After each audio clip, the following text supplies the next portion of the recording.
Ошентип быйылкы сезонда азырынча Нефтчи талантты утуп көрө элек. Айпанттын ичине топ жүктөлдү жана гол. Мына ошентип бул ирет дагы өзгөчө ушундай алыс каралыктан гол жаралып турат. Ал эми бул голдун автору Арлен Бексулов.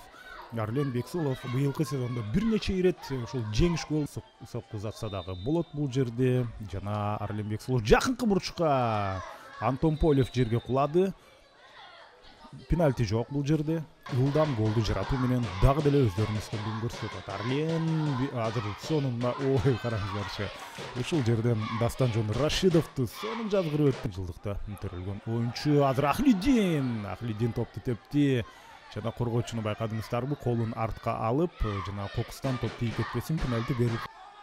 Сулейман Жумабеков өтө активдүү, Жазуай андан ары мына ушул жерде да сол бут менен сокку бир аз тирөөчтөн тийип кетти. Кайтарып кетти эле. Ахлидин Исраиловдун сонун пасы жана голду кантип тосуп кетти. Көрүнүстөрбү? Ушул жерден Азимбек Алымбеков Мухаммадали менен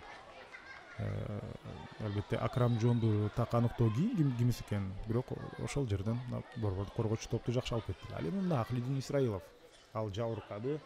Чындыгында Ахлидин Исраиловдун бул жерде менен Ахлидин Исраилов турат. Ахлидин тепти жана тосмого тийди. Албетте тосмо кулады. Тимур Мажитов эрежени булган жок деп эсептеди. Жана Адрел Дармолду Жунусов соккузатуучу позицияга чыккандай болгон болчу. Ахлидиндин сонун чыгарып берүүсү гол. Ошентип бул беттеште эсеп саны теңелип турат. Ахлидин ушунчалык ыңгайлуу пасты чыгарып берди. Ал эми Атабек Хайдаров бирлик 1 метр аралыктан Принц Коблахты топко жеткирбей өзү сузуп ошентип гол жаратты. Жергиликтүү көрөрмандардын албетте кубанычында чек жок. Мына ушундай экинчи таймдагы Нефтчинин үстөмдүгү эң аягында келип голго айланып турат. Мына карасаңыздар ушунчалык ыңгайлуу пас бул жерде топко чыгууда албетте Принц Коблах кечиккен экен. Мына ошонун жыйынтыгында Атабек Хайдар кеталат. Ошондой эле Аброр Кыдыралиев 23 номер менен алда оюн талаасында. Азыр таланттын чабуул орун алып атат. Жана гол Анвар Ахматов. Мына ушул жерден өзгөчө жок, Арлен Бексулов дейм. Мына Арлен Бексулов өзүнүн керемет артыкчылыгын ушул жерде көрсөтүп кетти. Жумуштун баарын өзү жасады.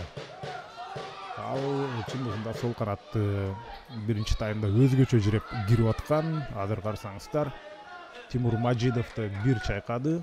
Каршы эпкинден аны кармап туруп, ошол замат соккузатып Мухаммадали Турсунов да тоскоолдук кыла алган жок. Ал эми Арлен Бексулов ошентип кезектеги өзүнүн артыкчылыгын көрсөтөт. Биринчи голду дагы ал жаратты го деп мен ойлоп алган болчумун. Чындыгында ал көрсө ауттан топ ыргыткан болчу. Ал жерде мындай келген топту кармабай койгон өзү негизинен туура. Азыр баш менен сокку гол. Мына керемет гол ушул жерде жаралды.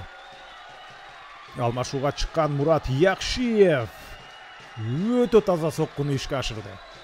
Эсеп 2-2ге айланып турат. Мына Илбирс Дордо 2-2 деп аттык эле. Мына бир жакта дагы ошентип 2-2 эсеби катталды. Биринчи ирет бул эки команданын жеке беттештеринде бир да оюнда мындай эки тараптан экиден гол жараткан учур болгон эмес. Бул алгачкысы. Кандай сонун чыгарып берүү. Мына эки коргоочунун ортосунан Мурат Якшиев ушунчалык так бильярдтагыдай тактык менен биздин параллелдүү беттешке комментарий жазам деп биздикине жазалды. Албетте Кыргыз Спорт ТВ бир учурда бир нече түз эфирде сиздерге сунуштап бере алат. Бир нече жылдан бери бул жумушту аткарып келатабыз. Гол! Жана 3-чү голду Атабек Хайдаров киргизди. Ал өзүнүн экинчи голу. Ал эми командасынын 3-чү голу. Атабек Хайдаров. Мына Иманбердиев кантип гол жараткан болсо, Атабек Хайдаров күзгүдөй окшош ошондой голду жаратып турат.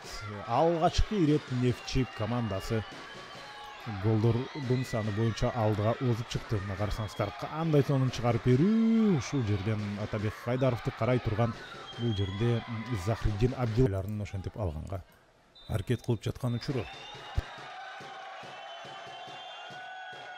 финалдык ышкырык жаңырды. Жана ошентип беттеш бул жерде 3-2 менен Нефчинин пайдасына чечилди. Чын дилден куттуктайбыз Нефчи командасын.